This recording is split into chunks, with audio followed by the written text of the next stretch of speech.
I remember when I got plunked earlier in the game, I didn't even get mad at the pitcher. I turned to their bench and I looked at Mike Bush. I said, okay, I said, no more. We're done. This is it. And of course, Greg got plunked again after that. And that's when all hell broke loose.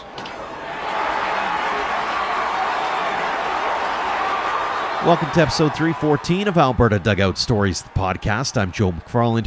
We are just a couple of weeks away from the start of spring training, so the baseball buzz will definitely start ramping up in the weeks ahead. That being said, there were a few big storylines coming out this week, so let's get right to it.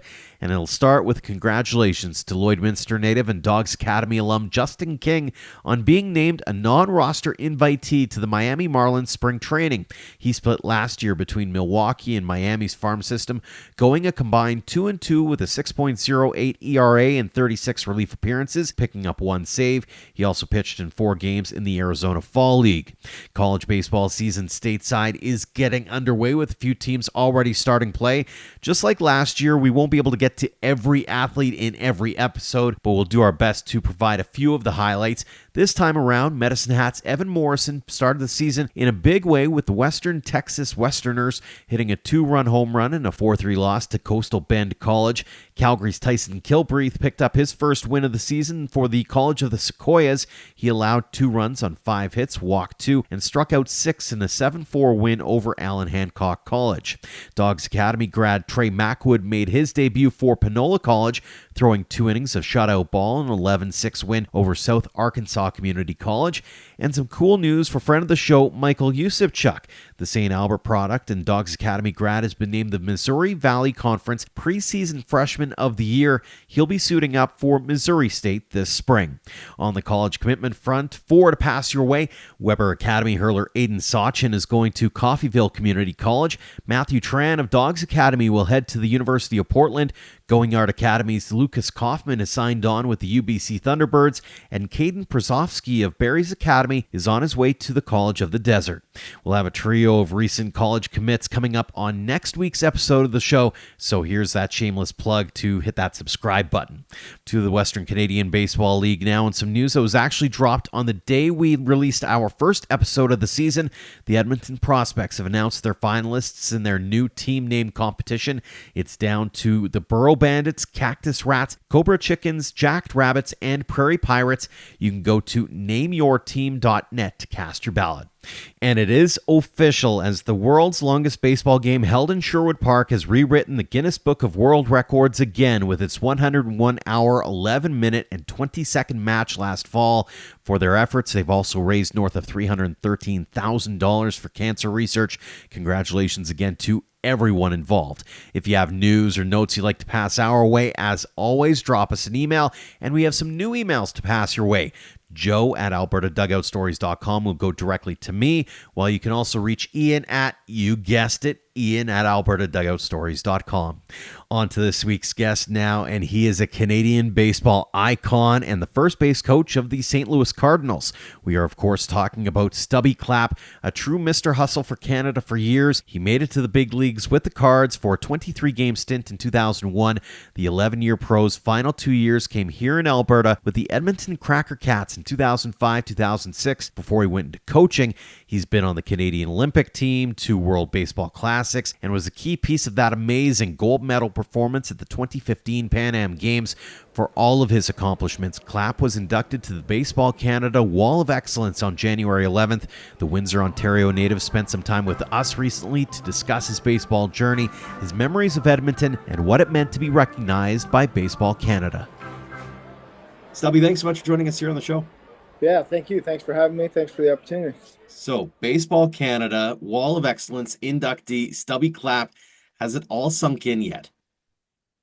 Yeah, it has now. It took a little while getting to go through the banquet and see everybody's awards and everything like that. And get to listen to everybody talk about, how passionate they are about Baseball Canada and what it means to them in their careers. And then being able to reflect on it myself and going back, and at that time it was, it was hitting me, but it wasn't quite like really understanding at what I was being awarded with. And then as I got to see my teammates that I played with that were there and everything like that. It started just bringing back a flood of memories and all the hard work that had gone into those teams and qualifying and stuff like that with those guys. And um, I think it meant more to me as a team award, like what I was able to be a part of and accomplish with all my teammates.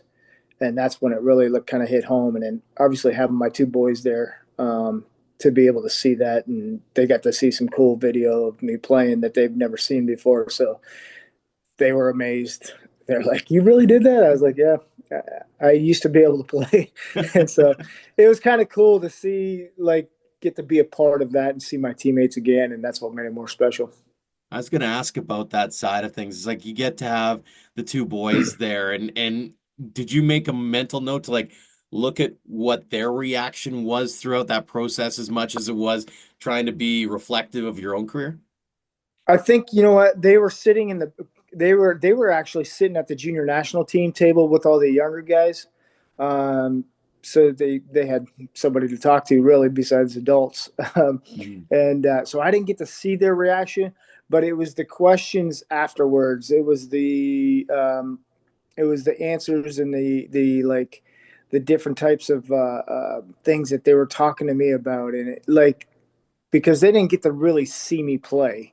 Like the oldest one, he was just a baby, so uh, he doesn't remember much. They remember going. They remember being a part of the WBC when we brawled Mexico. But the only thing that they remember that part about is being whisked away by security.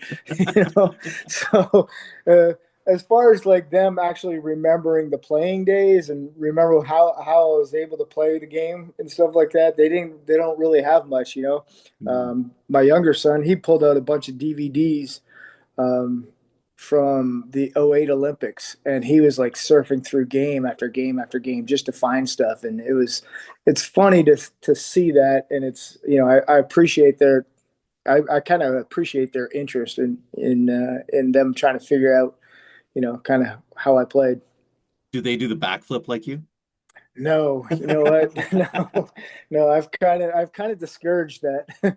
uh, The oldest one, I caught him trying to do a backflip off a dirt hill in the back of the yard, probably when he was like 10 or 11. I was like, "What are you doing?" And he's like, "I'm trying to teach myself the backflip." I'm like, "Listen, I'm like, I don't know that you want to try this because if you don't land it, it's not going to be good." I was like, "But then if you do it and it becomes a thing, then you've got to own it and go with it." So I was like, maybe you want to just hold on until you get a little older.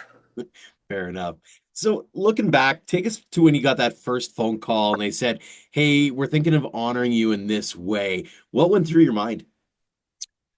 I was very honored. That was the first thing I was like, wow. I was like, they really think that much of me. So that was, like a kind of a moment where I was like, okay.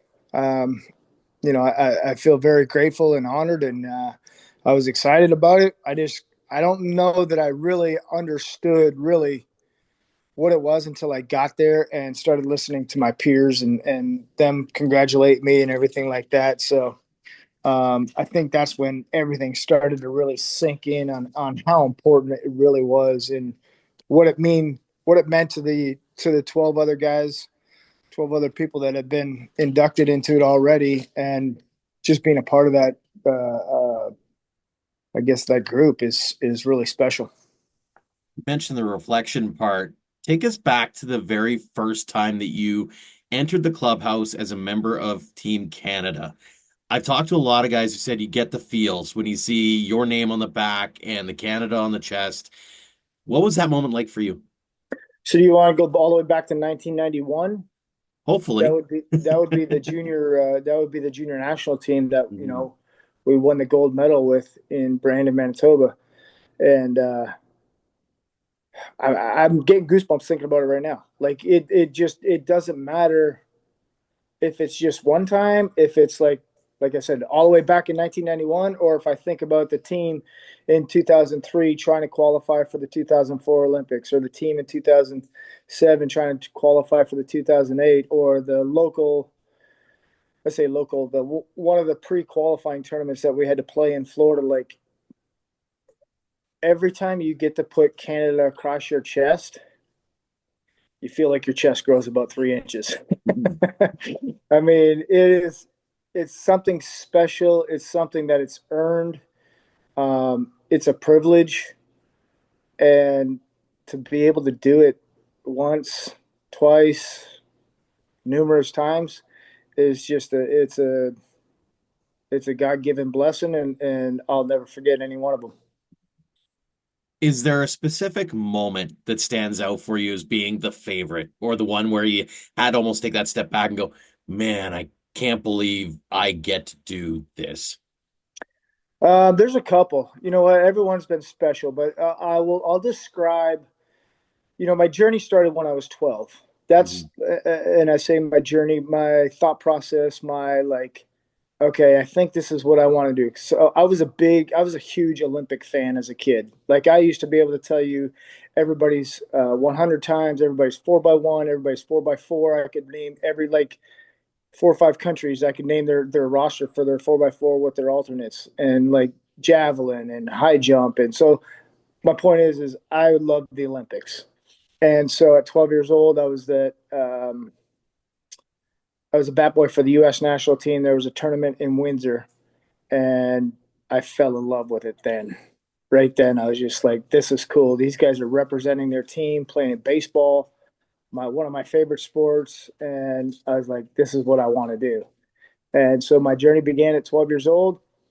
Um, Fast forward to the 2004 opening ceremonies in Athens, and walking through that through the gates at the opening ceremony and hearing your country's name called, and now entering Canada, and you hear the crowd erupt, you know, with all the people there cheering you on.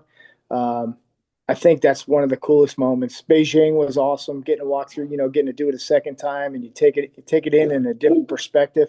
And I guess you know those are the times that you kind of take a step back and you're like, okay, I've accomplished the goal. Now it's time to finish it. Talk about Athens for a minute because it's one thing to do it in whether it's Los Angeles or whether it's you mentioned Beijing. Like there's a certain nuance, I suppose, that goes along with Athens, right? How special was that? That was really cool. Obviously, going back to the very first place of the Olympics, getting to go see. We actually went to the old Olympic grounds there and got to do that and look at all the history there and get to see all the buildings and you know the really the ruins and stuff like that and getting to be a part of that was awesome. I mean, the Olympic Village was awesome. The people were awesome. It was at that time I had my wife had come down for the for the Olympic Games, so that was nice having her there. It made it a little bit more special for me. And then I think you know the fact that it was the first place ever for the Olympics, and then getting to go back there and actually do it was made it even more special. Absolutely. Do you find yourself when you get those opportunities, whether it was an Olympics or whether it was a Pan Am or whatever the case may be, to play tourist while you're there as well? Because it's not often that you get to go and travel the world while also playing the game you love. I'm not gonna lie, it's tough. Mm. It's tough. It's because you've got a short window of schedule for games and stuff like that, so it's tough to get out and play tourist. Honestly, if my wife wasn't there in Athens, I probably would have never left the village, Mm. other than maybe to go see some other events. We got out and we did like a little 3 island tour on one of the days off, and we were on a boat and we were floating around and doing all kinds of stuff, jumping off some small cliffs and stuff like that. They don't have beaches there, so you got to Mm. jump off of rocks.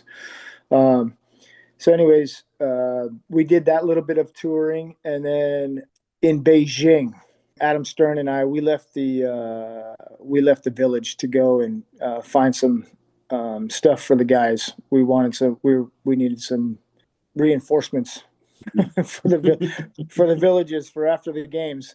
Um, and so him and I took off in a taxi cab, and while we were driving, trying to find our place to purchase our goods, we seen two little kids playing badminton over a telephone wire. So we stopped the taxi cab and we got out and we started playing with these young kids, and um, it was amazing. You know, they were like crazy because we were two here we are two white guys that step out of a taxi cab in the middle of Beijing. They're like, "What's going on?" So when we started to play badminton with them, it was a lot of fun. We had so much fun with those two little kids, and it's the first time I've ever had a shuttlecock spiked in my chest, and probably the last time. I don't think I've played since. But getting to experience some of the culture and stuff like that, it's a lot of fun. But you don't necessarily get a lot of time because you're there for to do business. Mhm. I was going to ask about the culture side too. Do you have a favorite place where you've been over the course of your journey, whether it be a baseball related one or maybe one that you got to experience after the fact? Hmm, it's a good question. I'm not gonna lie, I really liked Athens. I liked being able, like, we started out in Nettuno, Italy, as a pre-tournament there to get ready, and then going into Athens and seeing the Parthenon and all that fun stuff. Like that was pretty cool. I actually wish I could go back there as a tourist. And I did like Beijing. I've been over to Taichung, Taiwan.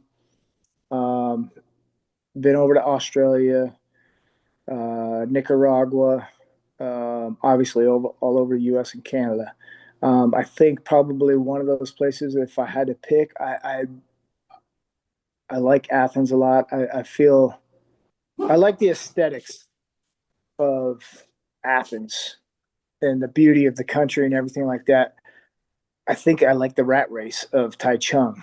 Like it's like it's like you have to either move with them or you get run over. You know, Mhm. it's kind of one of those areas. So I guess I've been to Mexico a little bit with St. Louis.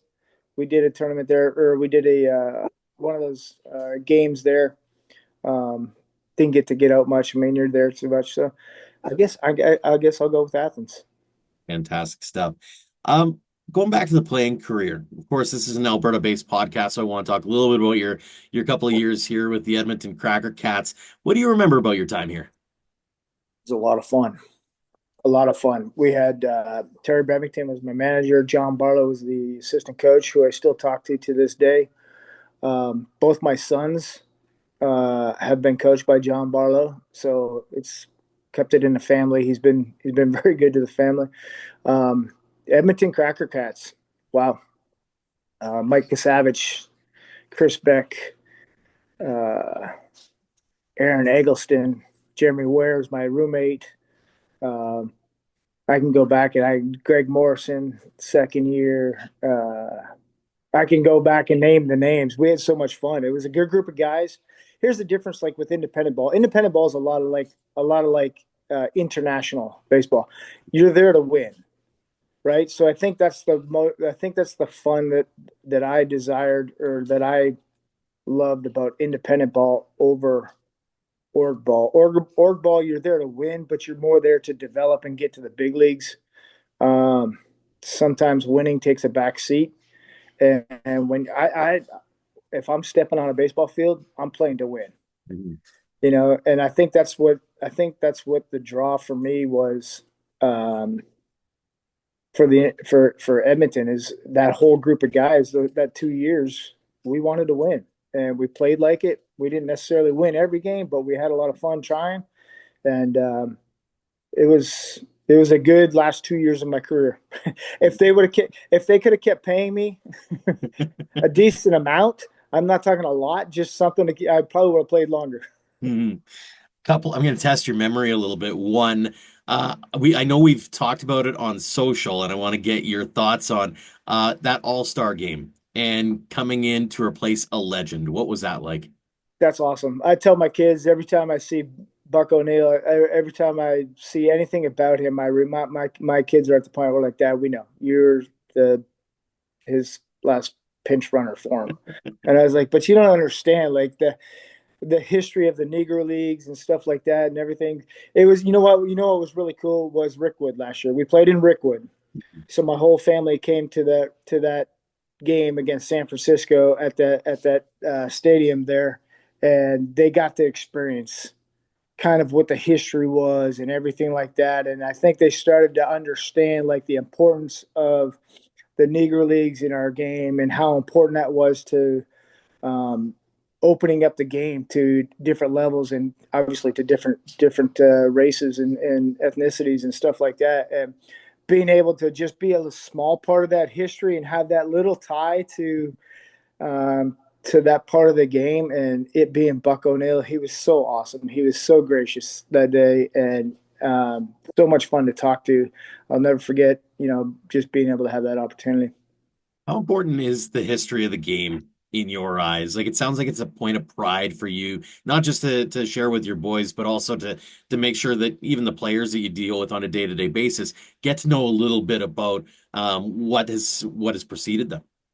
Yeah, I mean it's huge, right? So like if you think about the history of the game, there's a lot of things that have happened in the game from Jackie Robinson breaking the color barrier to the strikes. Guys were holding out for strikes for contracts, and guys doing different things and standing up for different rights and everything like that in the game in order to make it better for the next generation.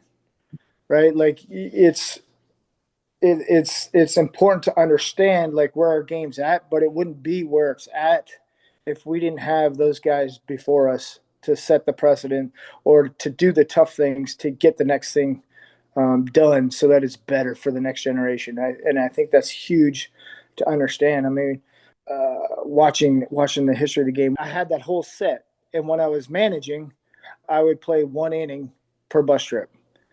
And the guys understood. They weren't mad at me, because they always wanted to watch their TV. I was like, you guys Mhm. can watch one inning, so that you guys can get a grip of where our game's at, what you have, because at that time we were still riding buses, and it wasn't always the cleanest place to be. Mhm. Like it wasn't always the nicest thing. Like it was still. I'm not going to say it was rough back then because it wasn't rough compared to what the guys came before us, but I wanted them to understand, like, you guys have what you have because these guys went through it before we did. Mhm. And so, yeah, I think it's huge. I think it's important. Absolutely. Testing your memory again, June 13th, 2006. That might not mean a whole lot to you, or maybe it does. A pretty heated Battle of Alberta rivalry, and you mentioned Greg Morrison gets plunked a couple of times, and all of a sudden, all heck breaks loose. Do you remember Yeah, the infamous brawl? I know exactly what brawl you're talking about in Calgary. Mhm. And Mike Bush was the manager, and I'll put it this way: I don't have anything against Mike Bush now, but back then it was the rumor is, and I say rumor because it was hearsay, but if somebody on Calgary got plunked, it was automatic that somebody on the other team got plunked, and that was Mike's rule, and that was to protect his players or whatever. It got to the point where I got plunked, Greg got plunked, and we're like, okay, no more. And we had it. And when he got plunked, it was time to take care of business. It was time to take care of business because I remember when I got plunked earlier in the game, I didn't even get mad at the pitcher. I turned to their bench and I looked at Mike Bush. I said, "Okay," I said, "No more. We're done. This is it. It's clean it up. Let's play some baseball."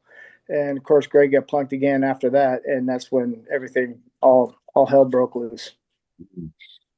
Looking back on the career to this point, and also seeing the game now, and getting to hear some of the stories during the last couple of weekends there. How has the game changed in Canada through your eyes from the very beginnings of, you mentioned the junior national team in 91 to what it's become today? What have you noticed?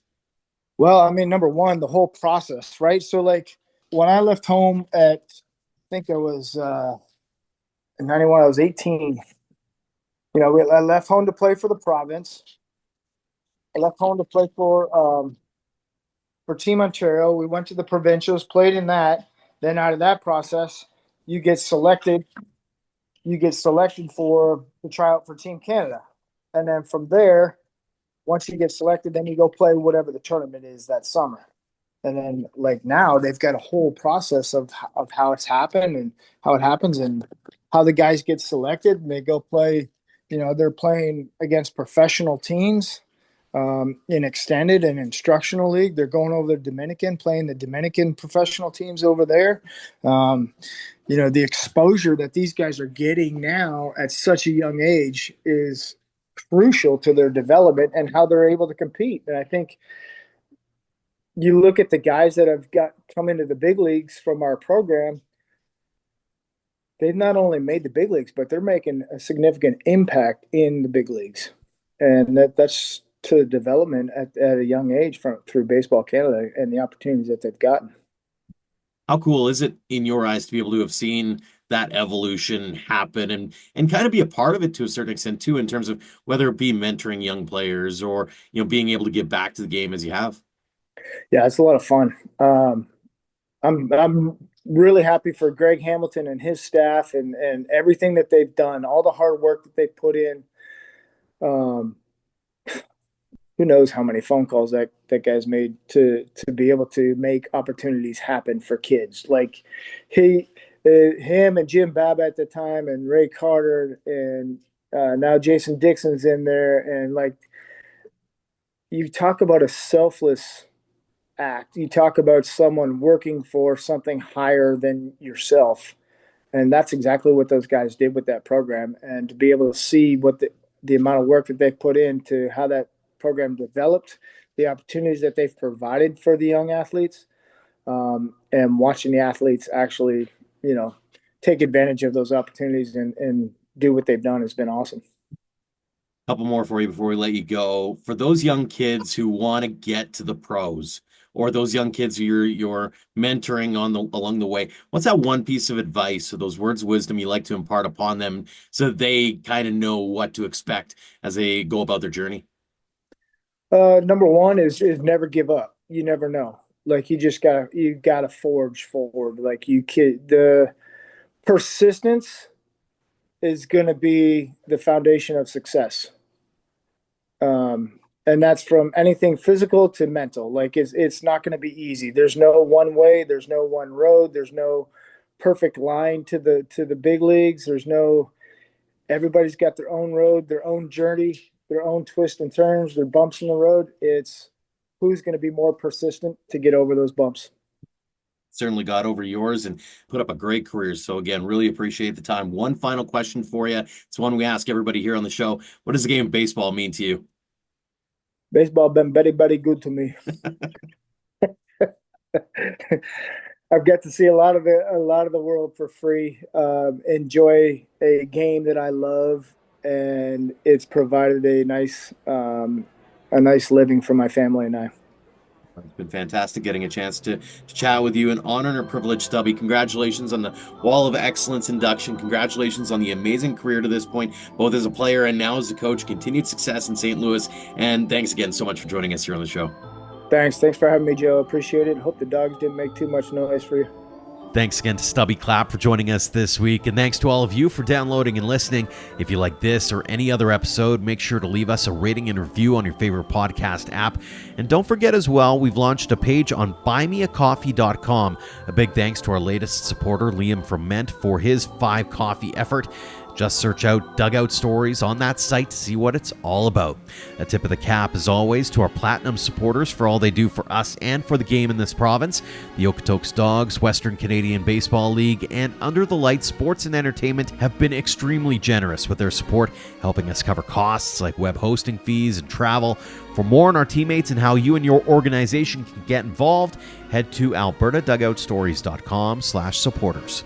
Until next time, thank you for all of your support online, on social, and on air of Alberta Dugout Stories.